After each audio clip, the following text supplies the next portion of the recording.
Hey, it's me, Kat, and then I'm back, and let's check. Okay,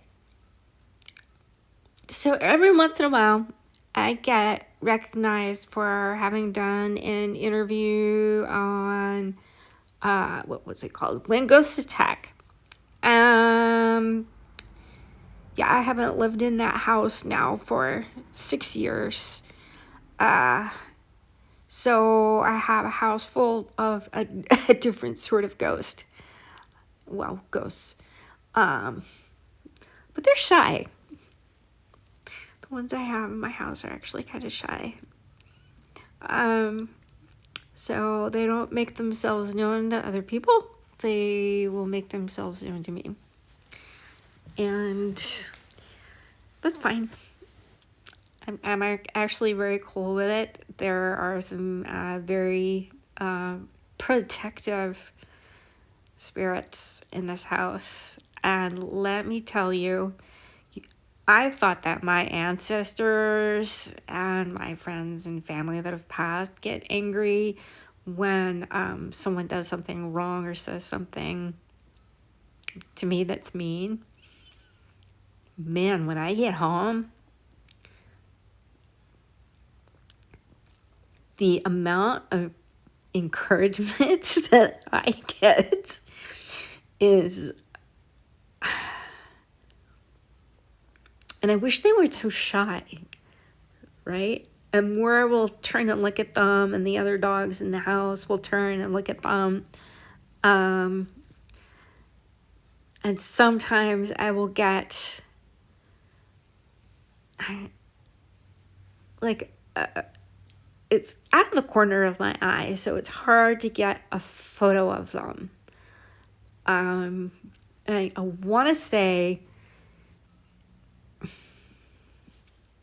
it's almost like an angelic presence. And I'm wondering, I need to do some research on my house. I've been finding a few things out, and I think it may have been one of the first houses built on the block that I'm on. I'm like a block down. On the separate block down is a big old cemetery, right? And I walk through there all the time with him where people smile, when they're driving by because, well, obviously you've seen photos and videos of him where he's really cute and he's really funny and people are always waving and they're like, hey, right? So I do feel very protected. I feel fine, absolutely fine. Normally, when I was younger and running around and playing in cemeteries, I remember people saying, you shouldn't be doing that, you shouldn't be doing that, you shouldn't be doing that, right? And I've said that to people with their children. Don't take them into cemeteries because that's how attachments can start. And then I had a few attachments when I was a child and a teenager, and they actually did come about from running around in a cemetery and playing in a cemetery. So, it's I think it's about learning a certain amount of protection spiritually that people aren't really talking about it enough. And I'm here for you if you have any questions about it, because let me tell you, after what I went through in my young years, in my teenage years, in my 20s, I wish I had known more about this, because maybe some specific situations in my life could have been avoided to a certain degree, because I was not doing anything to protect myself from any kind of psychic attack or any kind of negative attack coming my way from another person, right? I always knew that I could pick up on something and I would feel like there's something weird about this situation, but I couldn't put my finger on it, right? So now that I'm older and I understand it a lot more. And it's interesting because I've had this conversation with some of my students in the past that are singers and actors, musicians, and excuse me, I'm just moving a little bit because the dog is taking over a big part of the sofa. it's about when you become more of a public figure. And I'm not a public figure by any means, but back when I was auditioning a lot more, I started to realize that there was some really weird stuff going on. And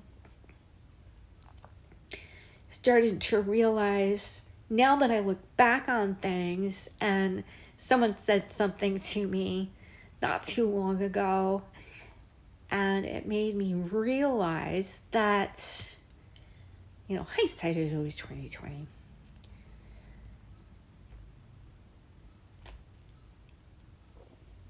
I think when I think about it, it's sort of just, I never had the career that I was supposed to have. Because someone's, a few women, did some magic that they shouldn't have done, and came up against me, and my ancestors aren't very happy about it. They're still not very happy about it, and they're not letting it go. Right? Which makes it harder for me to let it go. And I'm telling you this not to sound like a weird woo-woo girl, because I know how this all makes me sound. But here's the thing.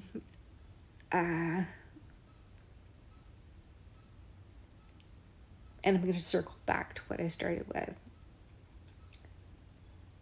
Those people that ask me, where did your grandmother learn the chant that she taught you? The white light, bright light, please protect me both day and night. People that recognize me from the interview from Ghost Attack. And I said, I think it's an old Irish Gaelic prayer. Because with that prayer, she also had me rub my hands together. We would make a little ball, like a little, if you do Tai Chi and you make that ball that you're moving, we would, and it was interesting because throw it, and I would actually see a ball of light bouncing around the room.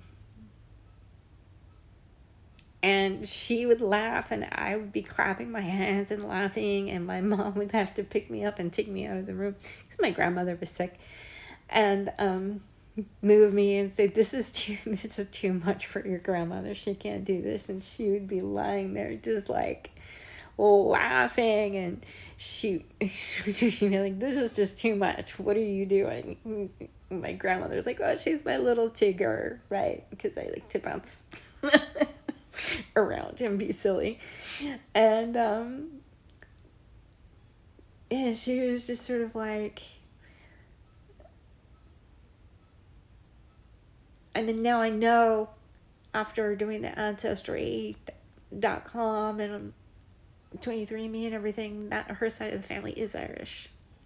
So it is an Irish saying. There is something longer to it, but it's very simple. But it all comes down to, you need to believe in that saying. You can say what I would say, right? White light, bright light, please protect me both day and night. Or divine, heavenly, like whatever, you need to word that for yourself in your own belief system. That's what's vital. Those intentions are so vital, right? Call on your divine ancestors to protect you. Call on your divine archangels, divine God, divine love, right? If you're more like me and you believe more in universal creation of love, pray to that. Pray to what you believe.